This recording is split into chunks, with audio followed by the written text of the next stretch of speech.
नमस्कार, स्वागत आपका अनादि टीवी में और मैं हूं आपके साथ पूनम जैन। बुलेटिन की शुरुआत करते हैं और सीधी तस्वीरें आपको बताते हैं उत्तर प्रदेश के लखनऊ से, जहां पर दुर्गा शंकर मिश्र जी, प्रमुख सचिव नमामि गंगे तथा ग्रामीण जलापूर्ति से अनुराग श्रीवास्तव जी, आज के इस कार्यक्रम में उपस्थित विभाग के सभी अधिकारीगण, भूजल संचयन और संवर्धन के विशिष्ट क्षेत्र में कार्य करने वाले विभिन्न संगठनों और संस्थाओं से जुड़े हुए सभी उपस्थित महानुभाव और भाइयों बहनों, मुझे प्रसन्नता है कि पूरे देश के अंदर जल की एक एक बूंद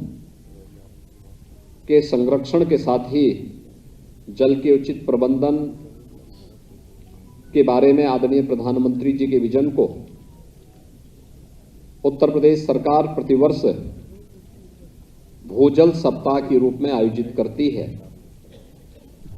16 जुलाई से लेकर के 22 जुलाई के बीच में आयोजित हो रहे इस भूजल सप्ताह के दौरान 17 जुलाई को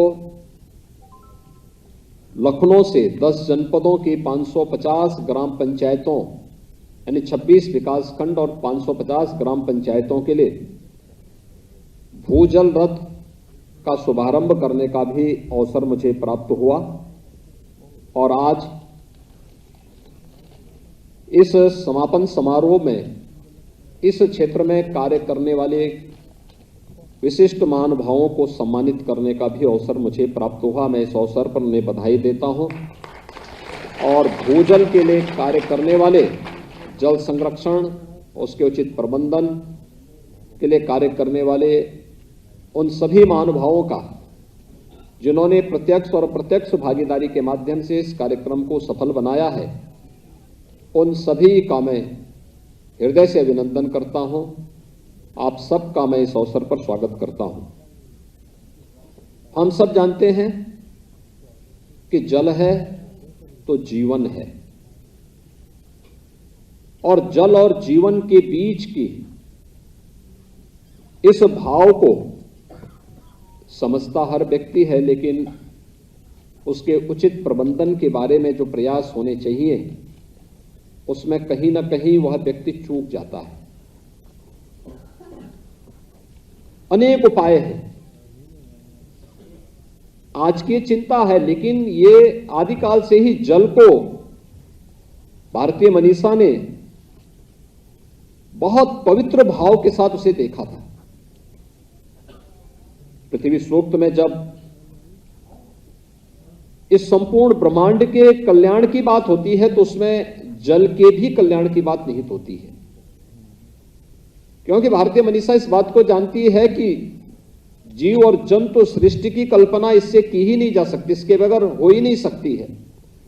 और उस परिकल्पना को साकार करने के लिए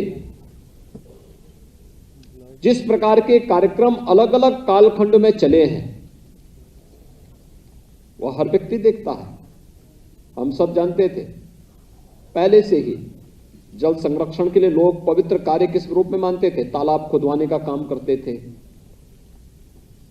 किसी व्यक्ति को अगर कोई लक्ष्य दिया गया आपको कोई पुण्य कार्य करना है तो वह कुआं खुदवाता था। उस समय पाइप पेयजल की स्कीम नहीं रही होगी, लोगों ने कुआं खुदवाने का कार्य प्रारंभ किया।